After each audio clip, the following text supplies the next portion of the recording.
Bismillahirrahmanirrahim. Assalamualaikum warahmatullahi wabarakatuh. Perkenalkan, nama saya Muzaini, NIM A1B019218 dari Prodi Manajemen E. Ingin membacakan bagaimana cara mencintai dan menaati Rasulullah Shallallahu Alaihi Wasallam. Bukti rasa cinta kita kepada Rasulullah merupakan salah satu bukti bahwa kita mencintai Allah yang telah mengutusnya untuk menyebarkan dakwah Islam di dunia ini. Mendengar dan menaati segala seruan Nabi Muhammad SAW adalah wujud dari penghargaan yang besar kepada Allah Subhanahu wa Ta'ala. Allah Subhanahu wa Ta'ala telah memerintahkan umat Islam untuk bersolawat kepada Nabi setelah Allah menetapkan bahwa Dia pun bersolawat kepada Nabi dan Rasul-Nya. Bahkan para malaikat pun bersolawat kepada beliau. Allah Subhanahu wa Ta'ala juga menjanjikan pahala yang sangat agung bagi orang-orang yang banyak mengucapkan solawat dan salam kepada Rasulullah Shallallahu Alaihi Wasallam. Oleh karena itu, pengetahuan tentang sifat solawat Nabi Sallallahu Alaihi Wasallam menjadi suatu yang begitu penting untuk dipahami dan diamalkan oleh kaum muslimin. Akan tetapi, banyak orang yang lupa akan pentingnya bersolawat kepada Nabi Shallallahu Alaihi Wasallam. Dapat dikatakan kaum muslim saat ini banyak yang lupa atau pura-pura lupa kepada Rasulullah Shallallahu Alaihi Wasallam selaku hamba yang telah membawa umat Islam dari akan kegelapan menuju alam yang terang benderang dengan cahaya Islam. Solawat merupakan salah satu bukti ketundukan kita selaku umatnya dan kecintaan kita terhadap Rasulullah Shallallahu Alaihi Wasallam. Kebanyakan umat Islam tidak tahu akan kedudukan solawat, keutamaan solawat dan sifat solawat tersebut dan lain sebagainya. Bagian ini akan membeberkan tentang pentingnya mencintai Rasul, mengikutinya dan mentaati seruan beliau. Di antara bentuk kecintaan dan ketaatan kepada Rasul yaitu dengan senantiasa menjalankan sunnah-sunnahnya. Berikut saya akan membacakan bagaimana mencintai dan memuliakan Rasulullah SAW. Yang pertama, dengan cara mengimaninya. Banyak ayat yang menyebut iman kepada Allah dan Rasul secara bersamaan. Ini artinya bahwa iman kepada Rasul tidak bisa dipisahkan dengan iman kepada Allah. Keislaman seseorang akan batal bila hanya iman kepada Allah tapi tidak iman kepada Rasul. Hal ini yang disebut ingkar sunnah. Yang kedua yaitu menghidupkan sunnahnya. Bukan hanya sunnah dalam ibadah khusus, bahkan termasuk aktivitas sehari-hari yang kecil dan sederhana. Bila aktivitas tersebut dimaksudkan untuk ittiba Rasul, maka pasti bernilai ibadah. Yang ketiga adalah memperbanyak solawat kepadanya. Suatu solawat Nabi yang diucapkan seorang muslim dengan ikhlas akan dibalas dengan 10 kali doa dari Rasul untuknya. Yang keempat adalah mengikuti manhajnya. Manhaj yang dimaksud tidak lain adalah sistem Islam yang mengatur segala aspek kehidupan manusia, yakni mengikuti atau mentaati ucapan dan perbuatannya, perintah dan larangannya, ilmu dan amalnya, serta lahir dan batinnya, terutama lagi menaati wasiatnya.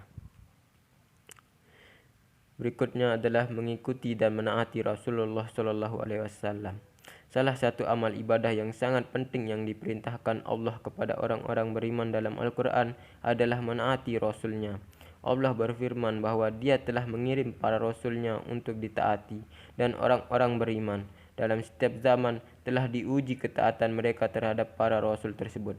Para Rasul adalah orang-orang yang menyampaikan pesan Allah dan perintahnya kepada manusia dan mengingatkan mereka tentang hari perhitungan dan tentang ayat-ayatnya. Para Rasul adalah orang-orang yang irus dan dirahmati, yang dipilih Allah di antara seluruh manusia, dan perbuatan, sikap dan kesempurnaan akhlak mereka sebagai teladan. Mereka adalah para kekasih Allah yang sangat dekat dengannya. Sebagaimana dinyatakan dalam ayat berikut, orang yang menaati Rasul berarti menaati Allah Subhanahu wa Ta'ala. Bismillahirrahmanirrahim. Man yuti'ir rasula faqad ata Allah wa man tawalla fama arsalnaka alaihim hafizah. Barang siapa menaati Rasul, maka sesungguhnya dia telah menaati Allah, dan barang siapa berpaling, maka kami mengutusmu untuk menjadi pemelihara mereka.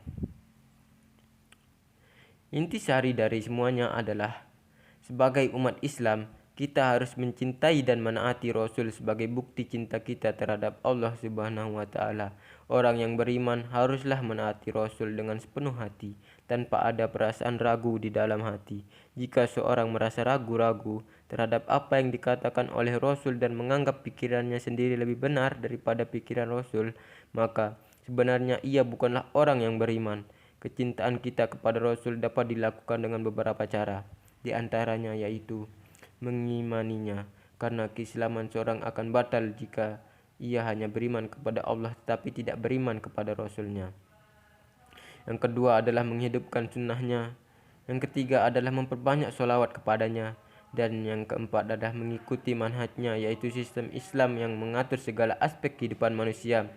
Salah satu hak Nabi Shallallahu Alaihi Wasallam yang diperintahkan Allah Subhanahu Wa Taala atas umatnya adalah agar mereka bersolawat kepada beliau.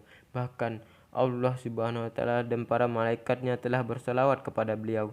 Maka kita sebagai umatnya haruslah bersolawat kepada Nabi Shallallahu Alaihi Wasallam. Solawat yang diberikan oleh Allah Subhanahu Wa Taala berarti pujian Allah atas Nabi Shallallahu Alaihi Wasallam. Sedangkan solawat yang diberikan para malaikat berarti mendoakan Nabi Shallallahu Alaihi Wasallam.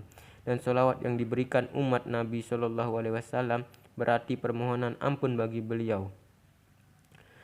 Shallallahu Alaihi Wasallam. Keutamaan membaca solawat antara lain. Yang pertama, solawat merupakan bentuk ketaatan kepada perintah Allah Subhanahu Wa Taala. Yang kedua, mendapatkan 10 kali solawat dari Allah bagi orang yang bersolawat sekali untuk Nabi Shallallahu Alaihi Wasallam. Yang ketiga, solawat merupakan sebab mendapatkan syafaat dari Nabi Shallallahu Alaihi Wasallam. Yang keempat adalah solawat merupakan sebab diampuninya dosa-dosa dan diangkatnya derajat. Ada beberapa waktu yang disyariatkan untuk membaca solawat. Di antaranya ketika sholat, yaitu pada tasyahud awal dan akhir, di dalam sholat jenazah sesudah takbir yang kedua, dalam khutbah, ketika berdoa, ketika menjawab azan, dan ketika masuk masjid.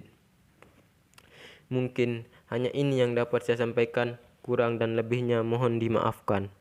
Dan semoga kita semua selalu dalam lindungan Allah Subhanahu Wa Taala dan tetap di jalannya.